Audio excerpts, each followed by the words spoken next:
शहरु रमज़ान अल्लज़ी उन्ज़िल फ़ीहिल क़ुरआनु हुदल लिन्नासि व बय्यिनातिन मिनल हुदा वल फ़ुरक़ान। अल्हम्दुलिल्लाहि व कफ़ा वस्सलातु वस्सलामु अला इबादिहिल्लज़ीना इस्तफ़ा व अला आलिहि व अस्हाबिहि अजमईन। यक़ूलुल्लाहु तबारक व तआला फ़िल कलामिल हकीम बाद नक़ूल अऊज़ु बिल्लाहि मिनश शैतानिर रजीम बिस्मिल्लाहिर रहमानिर रहीम। या अय्युहल्लज़ीना आमनू कुतिबा अलैकुमुस्सियाम कमा कुतिबा अलल्लज़ीना मिन क़ब्लिकुम लअल्लकुम तत्तक़ून। व क़ाला अल्लाहु अज़्ज़ व जल शहरु रमज़ान अल्लज़ी उन्ज़िल फ़ीहिल क़ुरआन हुदल लिन्नास व बय्यिनातिन मिनल हुदा वल फ़ुरक़ान। अल्लाहुम्मा सल्लि अला मुहम्मदिन व अला आलि मुहम्मदिन कमा सल्लैता अला इब्राहीम व अला आलि इब्राहीम इन्नका हमीदुम मजीद। अल्लाहुम्मा बारिक अला मुहम्मदिन व अला आलि मुहम्मदिन कमा बारकता अला इब्राहीम व अला आलि इब्राहीम इन्नका हमीदुम मजीद। अल्लाहुम्मा सब्बितना इंदल मौति बिला इलाहा इल्लल्लाह। अल्लाहुम्मा हब्बिब इलैनल ईमान व ज़य्यिनहु फ़ी क़ुलूबिना व कर्रिह इलैनल कुफ़्र वल फ़ुसूक़ वल इस्यान वजअलना मिनर राशिदीन। रब्बि इश्रह ली सदरी व यस्सिर ली अमरी वहलुल उक़दतम मिन लिसानी यफ़क़हू क़ौली। अस्सलामु अलैकुम व रहमतुल्लाहि व बरकातुहू। नाज़रीन किराम, यिथ कटो जानन छ कि माह रमज़ान माह सियामस मज वहीं दखल गसन वल इंशाअल्लाह ताला और अकिस मुसलमानस खतर छ यह बे इंतहा शादमनी और मसरतुक बाइस के सुहे के माह रमज़ान तिथ कत गुजरित और रोज़ तिथ कत थयित यिथ कत जन अम सुन दीन अमिस निश तकाज़ छ करन। सोन जुस्तजू गछ आसन कि सोन अमली पहलू गछ माह रमज़ानस मज माह सियामस मज वारिया बेहतर आसन और कोशिश गछ सं आसन कि इस करो तिमई अमाल और तमी अंदाज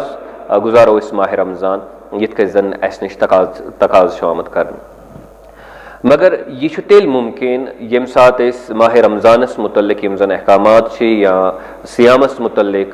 रोज़न मुतल्लिक सौमस मुतल्लिक यम जन अहकामात छ कुरानस मज यम सात इस तिम समझोक और तो ये जानन के यु जन रोज़न हुंद हुकुम छ कुरानस मज या माह रमज़ानुक यु जन तज़किर इस कुरानस मज लबन छ यह छ सूरह बकरहस मज आयत 163 पे आयत 167 तान, यानी कि 5 आयत मुबारका छ कुरान मुबारकस मज यम जन डील छ करन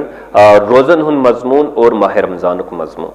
और ज़ाहिर कत छ कि यूता इस यम 5 आयत मुबारक असल पे समझोक यहुंद असल फहम यम सात ऐसे यमन यानी कि यमन मुतल्लिक तूता गैसे साइन खतर माह रमज़ान गुजारुन और रोज़ अदा करने सहल तमी अंदाज यिथ कत जन इस्लाम अस निश तकाज़ छ करन। यम प्लेटफॉर्म पे करो इस सिलसिल इंशाअल्लाह ताला दुरूसन हुन पेश युस जन इमनी 5 आयत मुबारकहन पे मुश्तमिल ऐसे और सन कोशिश है यह समझनस यम जन मुख्तलिफ मज़ामीन यमन 5 आयत मुबारकहन मज मौजूद छ और तिमन दरमियान युस जन बाहमी रबत छ या तुहन ताल्लुक युस जन उमूमी इस्लामी फिलॉसफी सत छ फलसफा सत छ नजरिया सत छ कोशिश करो तिम यानी कि चीज़ पस मंजरस मज समझनस। और आज छ अत मजमूनस मुतल्लिक यानी कि फिलॉसफी ऑफ फास्टिंग वन तोस तय फलसफे रमज़ान वन तोस तय फलसफे सौम वन तोस तय अत मुतल्लिक छ आज ऐसे गोडनिक प्रोग्राम गोडनिच सन नशस्त और आज दिमो इस तारुफ आख पस मंजर करो इस कोशिश वाजह करनस ताकि साइन खतर युस जन मजमून छ पत सूरह बकरहस मज आयत 163 पे 5 तान ताकि तिम मज़ामीन समझन गसन साइन खतर आसान। इस करो पन कत यन स्टार्ट के यम सात इस कुरान मुबारक खोलन छ गोडनिक चीज युस जन अस यवन छ हेचनावन ज़ाहिर कत सह सूरतुल फातिहा और सूरतुल फातिहास मज ति युस जन अमुक मरकजी पहलू छ लुबाब छ सह इहदिना सिरातल मुस्तकीम। अल्लाह ताला सिन तारीफ बयान करने पत छ अल्लाह ताला अस हेचनावन कि तुई मंगियो मे यानी अल्लाह ताला हिदायत इहदिना सिरातल मुस्तकीम। और अकिस इंसानस मज छ अख खसूसियत युन पैदा करने हिदायतस मुतल्लिक यानी कि यह गैसे हिदायतुक तलबगार आसुन अमिस गैसे हिदायत मतलूब आसिन और यह शुन बस अकलट यानी कि अकिस इंसानस अल्लाह ताला मंगुन के इत कत जानन छ कि सूरतुल फातिहा छ बार बार अस पेवन दोहरावन चाहे नमाज मज या बाकी जायन छ रोजन यह दोहरावन या यम सात इस कुरान खोलो यम सात इस कुरान यानी कि तिलावत लागू करें अस गोडनिच नजर छ सूरह फातिहास पे पेवन तो इसलिए अख खसूसियत युन पैदा करने कि यह गख मुसलसल जुस्तजू अकिस इंसान सज आसुन सह गछ बेइंतहा हसास आसुन अत मामलस तई कि तमिस गछ हिदायत हासिल गसि यह हसूसियत पैदा करने पत अल्लाह सुब्हानहु व तआला वन सूरह बकरा दोयम सूर कुरान मुबारक यानी कि दुआ पत गोडनुक सूर सूर बकरा और अमिच यजन दोयम आयत मुबारक गोडनिच यजन आयत मुबारक सच हरूफ मुक़त्तिआतन मज यवन दोयम यजन आयत मुबारक सच ज़ालिकल किताब ला रैब फीहि हुदल लिल मुत्तकीन यह हसा स किताब यथ मज कहीं त शक छुन कि यह हिदायत मुत्तकी लकन खतर यदि आयत मुबारक यह तस्वुर दिवन कि हिदायत कत हासिल गसन कम चीज गसन मौजूद आसन कम शराइत गसन फुलफिल गसन कम कंडीशंस गसन फुलफिल गसन ताकि अकिस इंसानस गस हिदायत हासिल और दोन चीजन हुन तज़किर एथन लबन ज़ालिकल किताब स किताब यानी कि अल्लाह ताला सन्ज वही कुरान मुबारक और दोयम हुदल लिल मुत्तकीन यह तमसी खतर हिदायत बनित यम जन तकवा शार आसन यम जन परहेजगार आसन यम जन मुत्तकी आसन गो ज चीज लाज़िम मलजूम आमित करार दिन हिदायत खतर अल्लाह ताला सन्ज वही अल्लाह ताला सुन कलाम अल्लाह ताला सन्ज किताब और दोयम अकिस इंसान सुन परहेजगार आसन मुत्तकी आसन और अमिस मज बुराई निश दूर रोजनच अख जुस्तजू आसन मुसलसल जुस्तजू आसन बहरहाल यम ज शराइत आमित ब्रोट कन थवन अम पे दिलचस्प बहस के दुनिहिक यम जन लुख यम त्रेन तबकन मज आमित तकसीम कर आ गो यम मुत्तकी तो परहेजगार अल्लज़ीन युमिनून बिल गैबि इलल अखीर यह जन बहस पांचवें आयत मुबारक ताई अवसाफ आमित बयान कर मुत्तकी तो परहेजगार लकन हन तम पे इन्नल्लज़ीन कफरू सवाउन अलैहिम अनज़रतहुम अम लम तुनज़िरहुम ला युमिनून तिम लोग यम जन कुफर करन तो तिमन पत वाज करियो नसीहत करियो या न करियो यह तिहन खतर कहीं त माना थवन तिकाज अल्लाह ताला तिहंदन दिलन पे मोहर त्रमस और तम पे ब्याख तबक यमन जन मुनाफिकीन वनन और अल्लाह ताला फरमान कि वमिन अन्नासि मन यक़ूलु आमन्ना बिल्लाहि व बिल यौमिल आखिर व मा हुम बिमुमिनीन यानी कि अख तबक सु यम जन वनन कि अस हसन ईमान अल्लाह ताला पे और अल्लाह ताला आखिरतस पे मगर यम वाकयतन यानी कल्बी तौर युन बातिन युस जन सह अम चीज शहादत दिवन के यम अत उसूलस पे बुनियादी तौर कायम के त्रेन तबकन हुन तज़किर अख तबक सु यम जन कुरान यमन ब्रोह मौजूद और यमन निश तकवा ते परहेजगारी ते इसलिए बने यम हिदायत याफ्त यानी दोनों चीज यमन निश मौजूद ब्याख तबक सो यम जन कुरान मानने मुकम्मल काफिर यम जन अत मानने अल्लाह ताला सन्ज हिदायत अल्लाह ताला सन्ज किताब और न दिलस मज तकव यमन निश कहीं त चीज मौजूद न किताब और न दिलुक तकव ब्याख तबक सो यमन निश किताब मौजूद यहन गरन मज किताब यम जन वक्त विज किताब हुंद मुताला ते हल्क फुल्क करन यम जन ज़हरी तौर मुसलमानन सत वाबस्तगी तन जतलावन मगर दिलस मज तकवा मौजूद कह गो यमन ते गि हिदायत हासिल कह बैर सूरत कत यह वन कि ज चीज लाजम मलजूम आ गो अल्लाह ताला सन्ज वही और दोयम गो अकिस इंसान सुन तकवा शार और परहेजगार आसन यानी अकिस इंसानस मज यह जुस्तजू आसन कि बरोज बुराई निश पत और बकर कोशिश सही चीज करनस युस जन सही आस युस जन दुरुस्त आस यह गोडनुक चीज युस जन युस जन फिलोसफी ऑफ फास्टिंग फलसफ फास्टिंग यानी कि रमजान या सियामुक यह समझन खतर सान खतर बे इंतहा जरूरी युस जन बत समझो युस जन बत यम आयत मुबारक युन पस मंजर समझनस में सान खतर यानी कि आसानी पैदा कर दोयम चीज युस जन थन याद थवन सह गो कि अत मजमूनस मुतल्लिक रोज़न मुतल्लिक और रमजानस मुतल्लिक और युस जन यह मजमून कुरानस मज मौजूद यमन त्रेनवनी यम जन अल्लाह ताला सन्द यम इनामात यमन बे इंतहा मुनफरिद हैसियत हासिल नंबर अगर अस मजमून कत करो युस जन मजमून रोज़न मुतल्लिक यह अक्सि जाय मौजूद तो वो अगर तुम नमाज मुतल्लिक यानी कि सलातस मुतल्लिक कुरानस मज मुताला करो कि कतन क्या तज़किर आमुत तो वो कि यह बिखरत अख मजमून एक शाय अख चीज बे शाय ब्याक चीज बे शाय ब्याक चीज और अम अंदाज आमुत यह मजमून यानी कि ब्रोह कन त्रावन अगर नमाज मुतलिक मुख्तलिफ चीज समझन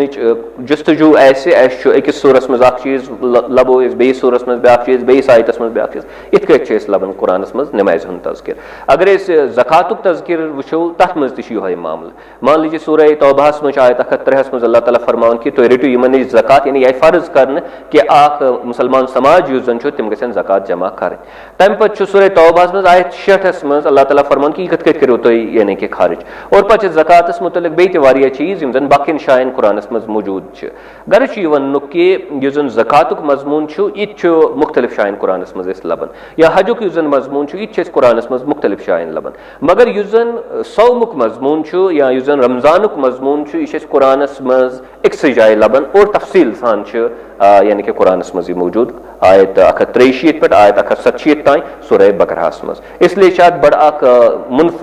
इनफरादियत हासिल बमुकाबले यम जन बाकी मनासिक या इबादत यम जन उमूर तिमन मुकाबले दोयम चीज अगर वन माह रमजान कत करो अत कस इनफरादियत हासिल अत खास इनफरादियत हासिल कि अमुक तज़किर कुरानस मज लबन बाकी रेतन मुकाबले यह सह वाहिद रेत यमुक तज़किर कुरान मुबारकस मज लबन यमुक नाव कुरान मुबारकस मज लबन बल्कि अत यह इनफरादियत हासिल कि अल्लाह ताला फरमान उन्ज़िल फ़ीहिल कुरान अत मज आव कुरान युस जन याव अत मज नाजिल कर अत यह इनफरादियत हासिल कि यह सुरत यत मज रोज सान खतर फर्ज आय करार दिन अत यह इनफरादियत हासिल कि रसूल अकरम सल्लल्लाहु अलैहि वसल्लम फरमो कि यम सात रमजान दाखिल गसन जन्नतिक दरवाज यल त्रावन जहन्नमिक दरवाज बंद कर और यम जन शयातीन तिम चैनन मन जकड़न तिम बंद कर गो यह जन रमजान माह रमजान यह जन मुबारक रेत यह जन यह पन्ने शाय बे इंतहा इनफरादियत हामिल इत जन कुरान सुन्नत मज समझन वह त्रेमिस पहलुस पे यानी कि रोज रोज तन्ने शाय बे इंतहा अहमियत हामिल रसूल अकरम सल्लल्लाहु अलैहि वसल्लम फरमो कि यम सात अख बंद युस जन अल्लाह ताला फरमान कि अम सन सारे अमल लहू यह अम सं खतर इल्ला सियाम मा सिवाय अम सन रोज फ़इन्नहु ली व अना अज्ज़ी बी यम हसा माने खतर और बह अमुक जजा यानी कि अल्लाह सुब्हानहु व तआला फरमान कि बह हसा रोजन हुन जजा या बह दिम रोजन हुन जजा पान और बल्कि एक हदीस मुबारकस में फरमा पैगम्बर अलैहिस्सलातु वस्सलाम के रोज दन खतर स्पेशल गेट दरवाज जन्नतस मज और अत मज हेक कहीं जन्नतस खतर अत मज हेक कहीं दाखिल गसित मा सिवाय तिम लुक यम जन रोज आसन थावन और यम सात तिम सारी दाखिल गन पत यह बंद कर बाकी नी अपर दाखिल गस्तुक इजाजत दिन कह अम सह तरन फिक्र कि रोज कमी अहमियत हामिल और ज़ाहिर कत कि रोजन हुन ताल्लुक यम सात वन कुरान मुबारक नाजिल गसन वलिस रेत सत आव जोड़न यम बे अहमियत यानी कि हासिल कर बहरसूरत मे कोर अर्ज कि अहमियत इनफरादियत और खसूसियत माह रमजान और रोजन हज और अत सन यह मजमून कुरान मुबारकस मज लबन ब्या चीज यह जन वह मलहूज़ नजर थावन अम ब्रो कि पन्नस मजमूनस पे पांचन आयत मुबारकहन मज अमुक तज़किर लबन यह जन मजमून सूरह बकराहस मज आयत 163 पे 167 ताई गोडनिच आयत मुबारकस मज हुकुम कि रोज़ रोज़ियो और हुक्मुक मकसद तमत बयान कर लअल्लकुम तत्तकून ताकि तुम करो तकवा हासिल बहरहाल गोडनुक चीज दोयम चीज पे अल्लाह सुब्हानहु व तआला यह फरमान कि अगर वह कंस इस्तिताअत कह खास हालातन मज शख्स तमिस खतर इजाजत कि सह रोज पत या सह रोज न रोजदर कह अमुक तज़किर करो त्रेमिस आयत मुबारकस मज अल्लाह ताला माह रमजानुक तज़किर करन और अमिच फजीलत इत बयान करन कि अत मज हसा कोर कुरान नाजिल और तम पत हुक्म बे करन कि युस अत रेतस वन लबे सह क्या सा रोज रोजदर अत रेतस मज और सह रोज अल्लाह ताला सुन शुक्र किब्रियाई बयान करन ताकि सह गि बन हिदायत याफ्त ूरमिस आयत मुबारकस मज अल्लाह ताला फरमान यानी कि यम सात यम त्रे हुक्म अंजाम दिमो तिथे कथ कुरान सुन्नत अस नश तकाज कर ूरमिस आयत मुबारकस मज अल्लाह ताला फरमान कि वन अगर तुम मीन बंद मे मुतल्लिक पृछन फ़इन्नी करीब बेशक बह करीब यानी कि अगर अस मज रूह स्प्रिट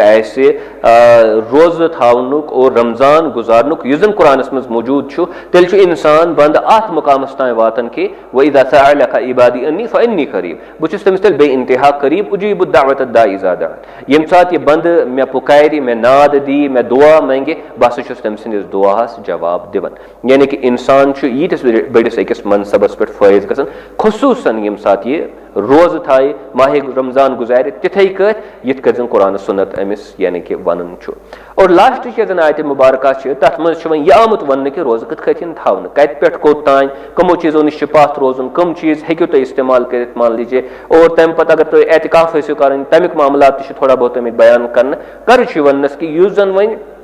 अमली पहलू रोजन हुंद कि तुम कत कट थो वो रोज़, कम चीज़ नश करो इज्तनाब और कुछ चीज़ हेकु तुम इस्तेमाल कर वगैरह। तो अमुक तज़किर लास्ट आयत मुबारक मज मे क्या बोजन यम तफसील सान इन 5 आयत मुबारक मज सिलसिलवार कतन क्या आमुत वन। अमुक बोड़ वजह यह कि माह रमज़ान और माह सियाम यानी कि सौम किस मजमून वक्त विज यानी कि बे इंतहा ज्यादती कर। मसलन सोन ज्यादा तवज्जो युस जन रोजन सह अमली पहलू कि इस कत कत रोजो रोजर कत पे कोत कम चीज हराम कम चीज जायज वगैरह वगैरह। हालांकि पन्ने जाए जरूरी तिकाज ज़ाहिर कत कुरान मजमून और फुकहाओ पे कम कर्म, मगर चूंकि याव मौखर कर अत मजमूनस मज अमस पैगाम इन मिलान कि गोडनुक युस जन इंसानस फोकस गस रोजन गोडनुक यथ चीजस पे इंसान सं नजर गस रोजन सह गसन आसनी यम 4 आयत मुबारक या गोडनुक आयत मुबारक दोयम त्रेयम ूरम 5 आयत मुबारक यानी गोडनुक आयत मुबारक गसने सरफे नजर कह तिमन पे गोस वाज़ह अकिस इंसान सुन फोकस रोजन तवज्जो रोजन यम सात सह रोजदर रोज। यह बुनियादी चीज युस जन यानी कि अत मज लबन ब्या चीज़ युस जन अत मज वुचन माह रमज़ान यम सात मजमून यानी कि